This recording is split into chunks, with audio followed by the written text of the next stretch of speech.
Bonjour! Au Casse de bois aujourd'hui, on restaure des chaises.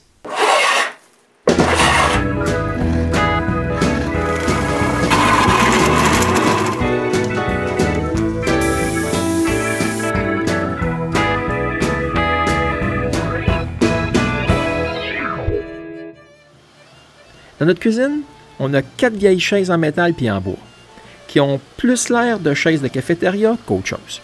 Il y en a 3 de couleur claire puis une de couleur foncée. En plus, la foncée est défoncée.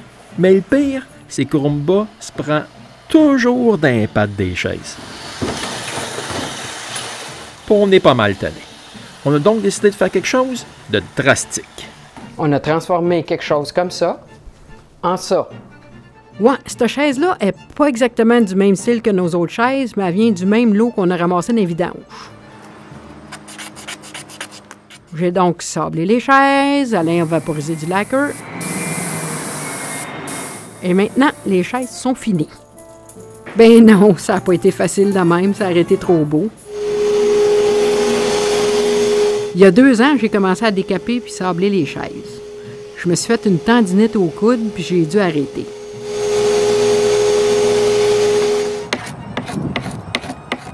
Il y a environ 2 mois, j'ai décidé de faire du ménage, puis de finir les chaises qui traînaient dans la cave, de les décaper, puis de finir de les sabler.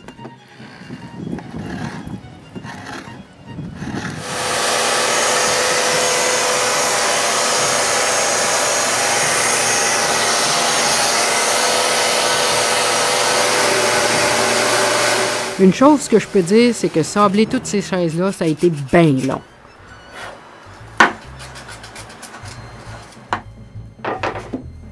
On a checké les morceaux et je me suis aperçu qu'il manquait des morceaux. Donc, Alain a été obligé de tourner des barreaux.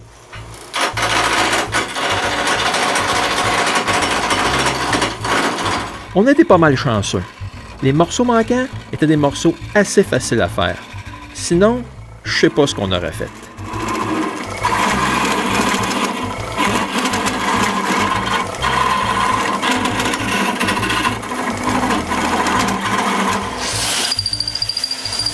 Mes talents au tour à bois sont juste un peu mieux que mes talents de sculpture. Certains barreaux ont besoin d'un trou au centre. Donc, je mets un demi-rond au centre d'une pièce de bois. Ensuite, j'enlève au centre l'équivalent du centre du barreau.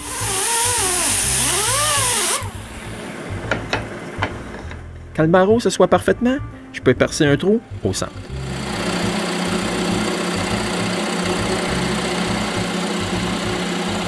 Je coupe les barreaux à leur bonne longueur.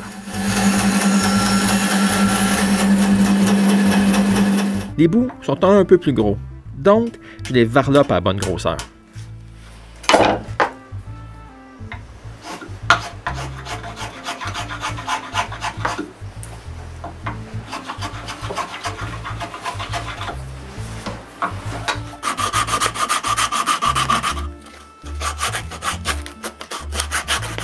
Je dois enlever la vieille colle d'un trou des barreaux qu'on va recoller.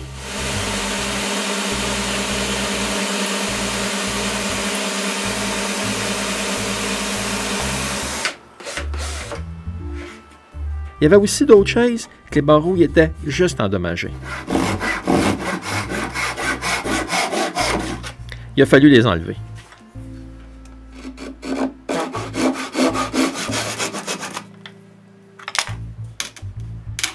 Quand un barreau est brisé ou coupé, je perce au centre puis j'enlève le reste avec un ciseau à bois. On est enfin prêt à recoller les chaises. Pour ça, on utilise la colle époxy qu'on épaissit avec de la poudre de silice. Pour coller les barreaux, on met une mince couche de colle dans les trous et sur le bout des barreaux, puis on assemble tout ça. Pour les pattes, c'est une autre histoire. Les trous sont tellement agrandis qu'il faut mettre une grosse quantité de colle dans chaque trou puis sur chaque bout des pattes. Ensuite, on met tout ça ensemble.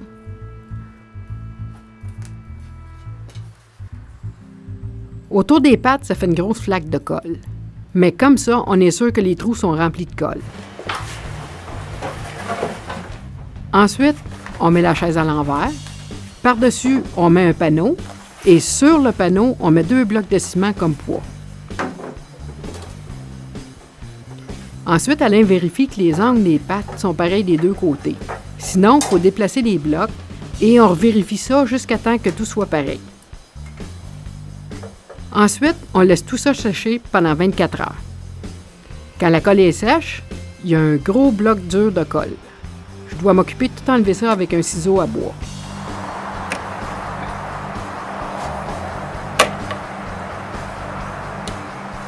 Certains dossiers étaient brisés. J'ai donc été forcé de refaire les bouts un peu plus petits pour qu'ils puissent s'insérer dans les trous du siège des chaises.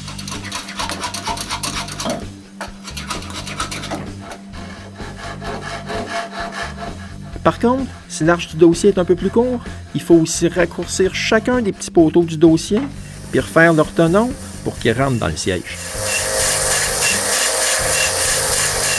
Ça, là, ça implique aussi de raccourcir la plaque du dossier de la chaise.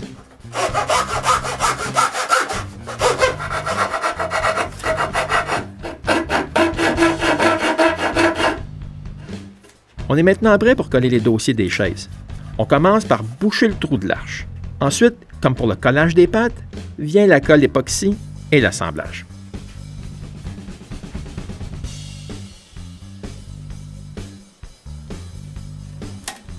Il y a également un nettoyage à faire quand tout est sec.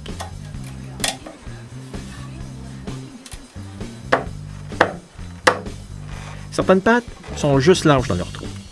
Je les colle avec de la colle à chaise.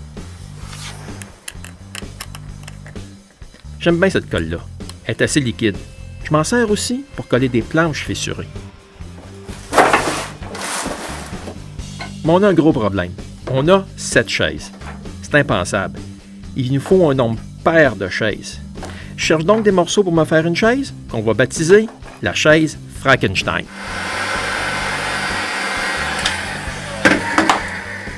Après qu'on ait trouvé presque tous les morceaux pour construire une autre chaise, je décape encore des morceaux. Alain prépare encore de l'époxy et colle un siège.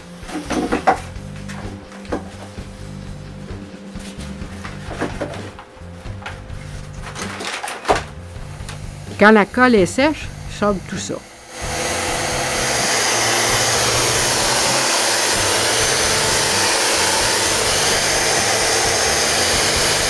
On n'a pas été capable de trouver tous les barreaux, donc Alain est obligé d'en tourner un autre.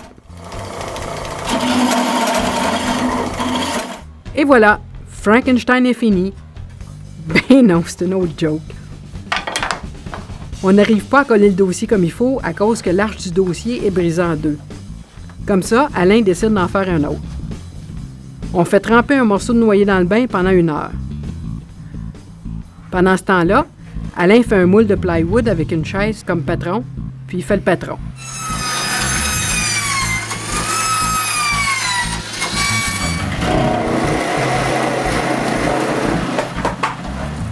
Après 1 heure de trempage, je mets le morceau de noyer dans un tuyau pour le ramollir avec de la vapeur. Je laisse ça là-dedans pour une bonne heure, puis je plie le morceau de noyer. Mais il a brisé comme une vitre. J'étais content. Je me suis dit que c'était parce qu'il n'avait pas laissé dans l'eau assez longtemps. Donc, je remets 2 morceaux dans le bain pour 4 jours, puis je les fais steamer pour 2 heures. Voici le résultat.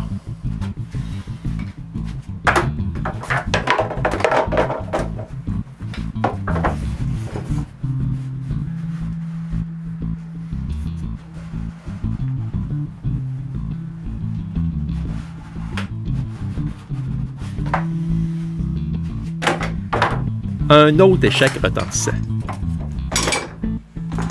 Je me renseigne encore une fois. Je fais tremper les morceaux dans la piscine 1 heure, puis steamer pendant 7 heures.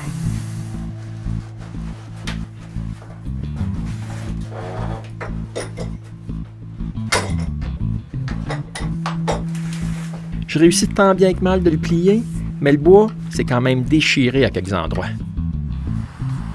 Je me trouve des livres, puis je lis sur cette technique-là. 1 semaine plus tard, je modifie mon steamer, je l'isole, j'attends que la température soit plus qu'idéale, puis je laisse ça steamer pendant 2 heures. Je plie le bois avec une bande de métal derrière pour l'empêcher de briser, puis voilà le résultat.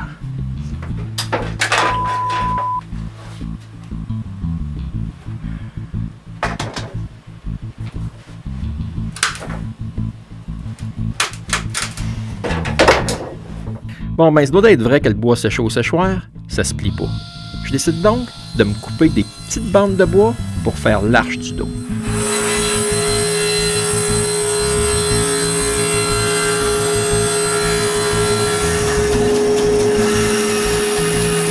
Je coupe même des morceaux avec les serre-ruban, puis je les sabre à l'épaisseur des autres.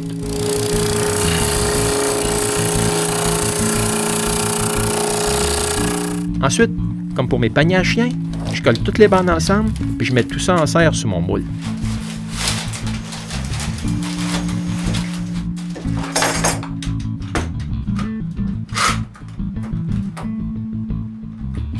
Quand la colle est sèche, je varlope le tout droit. C'est là que j'ai vu que j'avais des petits trous pas collés. Je dois donc remédier à ça.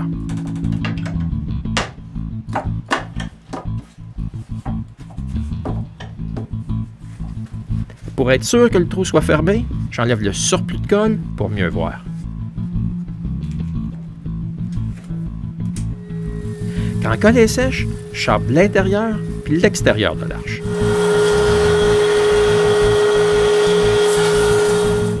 J'embousse les autres côtés droits dans l'ensembleuse à tambour.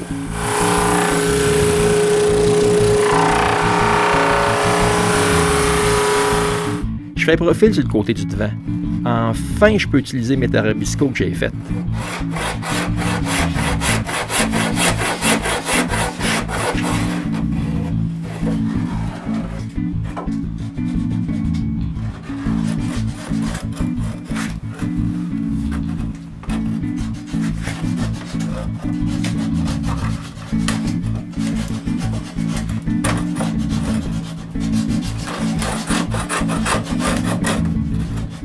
Sur l'arrière, je mets un arrondi.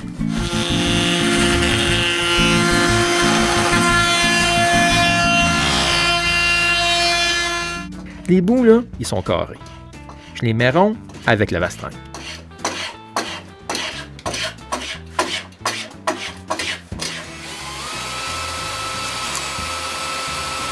Après, je peux percer les trous pour la plaque du dossier puis les deux poteaux.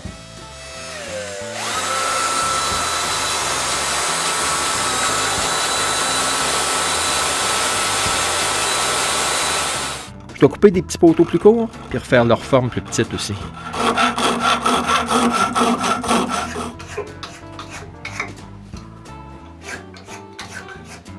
J'assemble temporairement le dos, puis je perce les deux derniers trous qui vont de bord en bord de l'arche du dossier.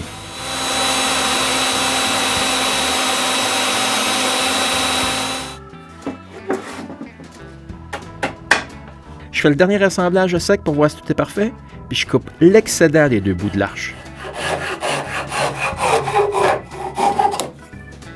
Eh oui, maintenant c'est vrai, on colle le dossier de Frankenstein.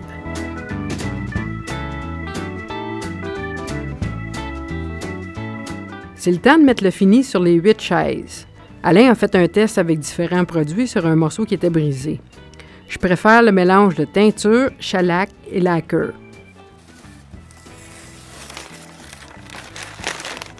Je commence par nettoyer toutes les chaises avec de l'alcool à bois. Avec la teinture, les changements de couleur des planches vont être moins visibles. Je mets une couche de teinture noyée sur le bois de noyer des chaises. Avec les années, le noyer devient plus pâle. Cette teinture ne change pas beaucoup la couleur, mais ça va aider à garder une couleur plus foncée pour le futur. On peut voir ici la petite différence de couleur entre les chaises teintes et celle qui n'est pas encore faite. Quand la teinture est sèche, je frotte partout avec un pad abrasif doux. Après ça, Alain met 2 couches de shellac partout sur les chaises.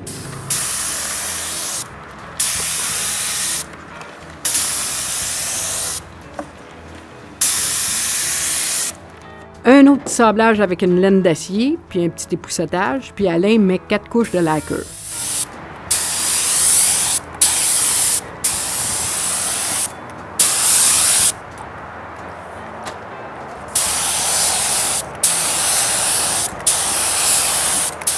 La dernière chose à faire, c'est d'installer les patins glisseurs sous les pattes.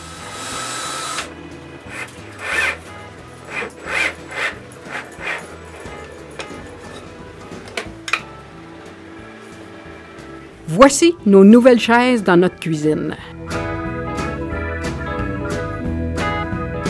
J'espère que vous avez aimé notre restauration et revenez nous voir pour le prochain épisode du Gosseux de bois.